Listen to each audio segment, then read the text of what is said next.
The Bite Check. Hi, welcome to the Bite Check, where hip was the standard and the drama is always real. We are your hosts. I'm Lynn. And I'm Malia. And today we're going to be talking about medical emergencies in the dental office. Yes, so we had one recently. Yeah. And the training actually does work, okay? In the 11 years that I've been working, this has only happened to me once. And so the 11 years of training that you have, it really does kick in because sometimes you don't know how you're going to react in a situation like that. So without going into the details, we had a medical emergency. Somebody was the first one there for the emergency. They said call 911. I called 911. The EMS came, met them at the door, brought them to the room. So everybody had their roles that we practice every time we have to do the training. And it really did work. Yeah. I was really proud of you. And I told you that. I was super proud of her, actually, because I actually was in a different part of the office. Yeah. So they did such a great job that it really didn't disrupt what was going on in the other part of the office. Yeah, nobody knew what was going on. Right. We have we kind of have three separate parts of our office. And I was in one part, and you actually weren't with the patient at all. You were, which is why I was you were walking down the chosen to call hallway. 911. But in our hygiene area is where the emergency happened, and so I didn't know about it until the paramedics were actually there in the room with the patient. That's how well everything was executed. And so then I was like, okay, Malia, she was like, I called 911. And I was thinking to myself, oh God, this is going to be good. Psycho someone right? called 911. So I said, well, what did you say? And you said, hi, my name is Malia. We have a medical emergency. I was like, okay, Yeah. check. That's the first thing. So anyway, and then I was like, what did you do? She said, well, I went outside. I was like, so she went, which is part of course, we have to have training every year. And that is part of the training that, the first person that's on scene, they don't leave the scene. But they get somebody else to call 911. And then somebody has to go out and meet them so they know exactly where to go. And because we have the three different sections of the office, I was really proud of her, again, for bringing them through the back. Yeah, because I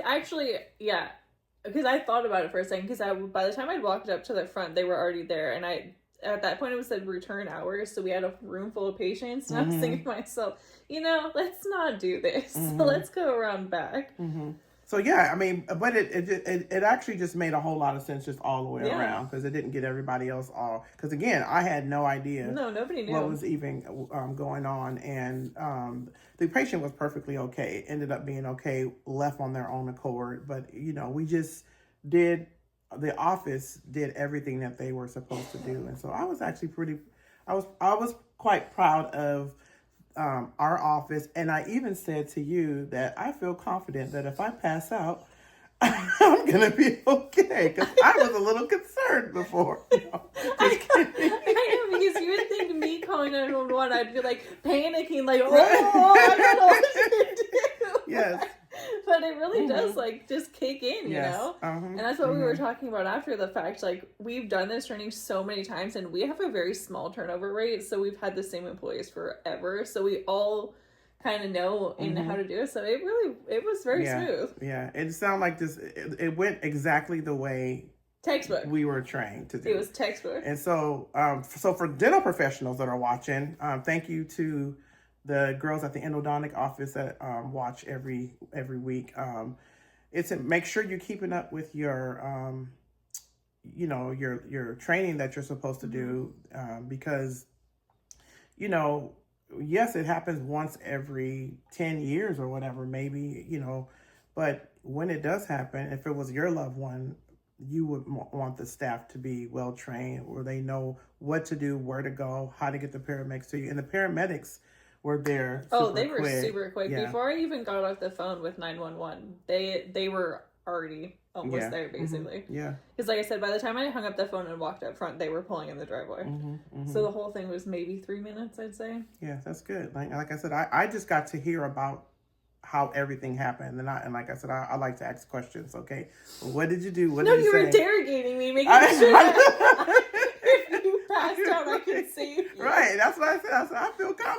if I pass all that work, I'm good. Like I knew that they would get me.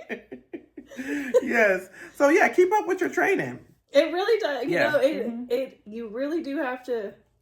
I don't know. I feel like every year when you have that training, you're like, oh, I already know everything. Yeah. Mm-hmm. But I think the point of it ingrains into your mind. Absolutely. You know?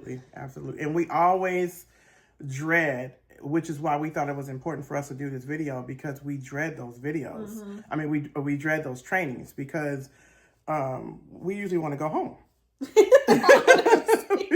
Last thing I want to do is sit through a 6-hour and they're course. long, and like you said, we feel like we've done this year after year after year after year. And then the one guy though, he is pretty. I mean, he tries to make it fun. You know, the best training that I've ever had with the EMS training medical, the dental office medical emergency, was at the PNDC. That's the dental convention that's comes to our area once a year.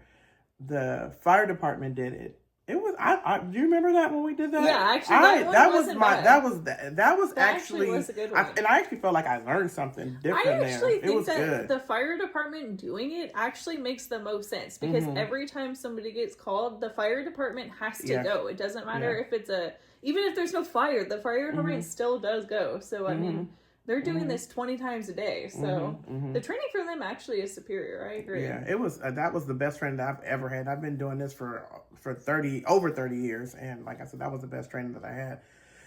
But yeah, so it just makes it, you hate for something to have to happen, but when it does happen, it's like having life insurance, like having car insurance. You don't want anything to happen, but so yes, those meetings are those, and it's like 4 hours. It's like, yeah, it feels like 6. I thought it was 6. Yeah, I think it's 4 hours. I'm starting to think it's more about like drilling it into your head, because it's not like the material changes really, unless there's like a new update in a law or something. Right. But I really think it's just like the repetitive of it. I do feel like it changes sometimes, though. That, like they'll be like, "Oh, no breaths. Oh, yes, now you can have breaths. Oh, like this many times, and this many chest compressions, and this person should do this." And because you don't do what was the CPR used to be like to the "Staying Alive" song, and you don't do it like that to that one. I don't think you do it that way anymore. I think you can. Yes, it's because it's just a matter of the compressions there.